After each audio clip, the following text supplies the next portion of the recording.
Hi guys, I am Farron Brinley, and to answer your questions a little bit about me, I am 26, and so I was born in 1995, and currently I live in New Underwood, South Dakota, so that's right outside of Rapid City. If you guys have ever been to Rapid City or near New Underwood, you might know where that is located.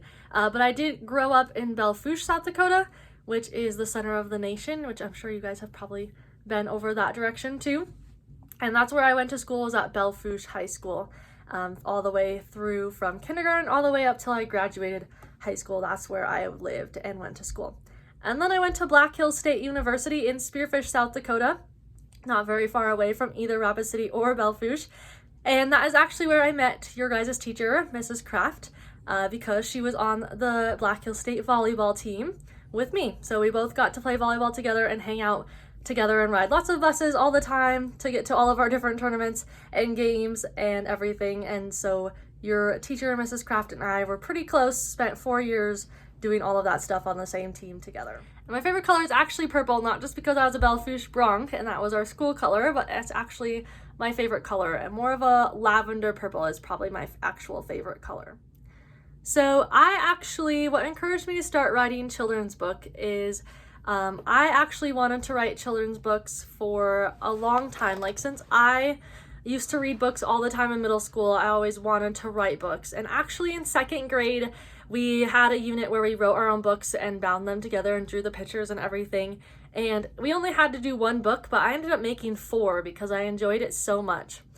And I didn't really actually ever pursue writing children's books until I got out of college a couple years. And then when COVID happened, I had a lot of extra time. And so my sister and I, she didn't have any sports to play. We decided that we would write a children's book together. And she would do most of the pictures and I would do most of the writing. And we actually decided who would do which one based on she's a much better picture drawer than I am. I'm not near as good of an artist as she was. And she actually used to not be such a good artist either, but she practiced a lot and she's gotten a lot better at it. So she wasn't very good when she was in second grade, your guys' age, but she practiced a lot and likes it. So she kept working at it and she's now a pretty good artist. And then I liked writing more, but she also writes really well. So we help each other with both parts. I'll kind of help her with some of the illustrations and she helps me with some of the writing, and we just kind of help edit each other's parts and then do them together. So how did we come up with the name Dot for our pony, our main character of our stories? That is actually a great question. I don't even really remember how we came up with that idea, with that name. We had a lot of different horses when we were growing up, and so Dot is actually kind of like all of the combined stories of all of the horses that we had. My sister had a pony named Taffy. That was a little Palomino Appaloosa, and so part of the stories come from her different stories with Taffy. My main pony was named Lightning. He was a little black pony. My sisters had one named Tiny Tim. We had an old horse named Jimmy. We've had lots of different horses as we were growing up, and so our idea for the name Dot, I think, was just because it was an easy to remember name, easy to spell name for kids when they were really young if they liked the story, and it just kind of fit. It just fit her story. A pony named Dot was just a good title, and so we just decided on that. So it was actually our mother, along with a couple other people, but mostly our mother and our father, who actually encouraged us to actually start writing the books and doing them. Once I figured out a way that we could publish them on our own by self-publishing, we actually then were more excited about it and found some ways that we could publish it. Otherwise, it usually costs a lot of money to publish a book, and so most authors don't really do it because you have to pay the publisher so much money that you don't get your money back, no matter how many books you sell, really.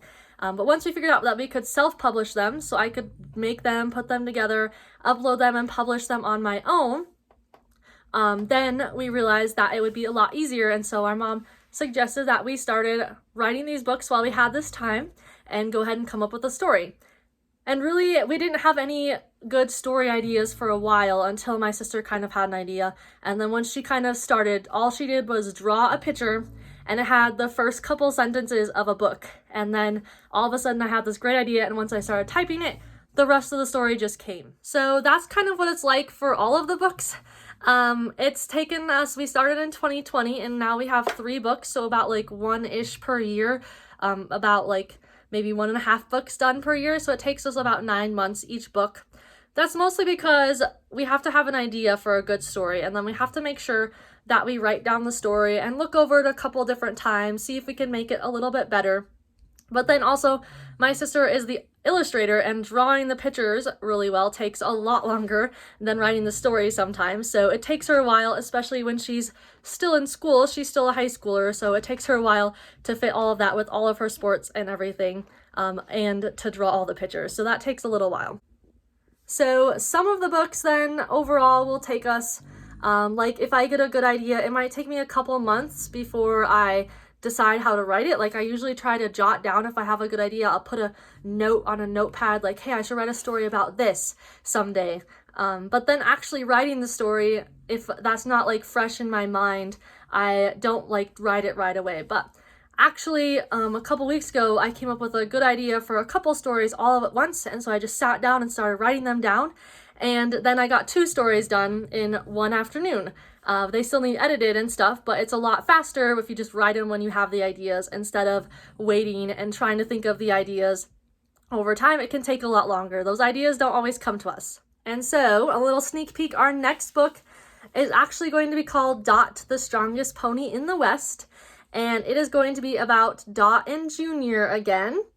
And they're going to go ahead and enter a pulling contest where they try to pull a bunch of weight. Maybe you've seen some pulling contests before. And it's actually based on my dad's story. He had a pony named Shetty, and his little pony and him actually won a pulling contest, and it got him a prize money that he could then use to actually buy his first big horse a couple years later. So that's kind of what the story is going to be based off of, is our dad's story, but then obviously changed just a little bit.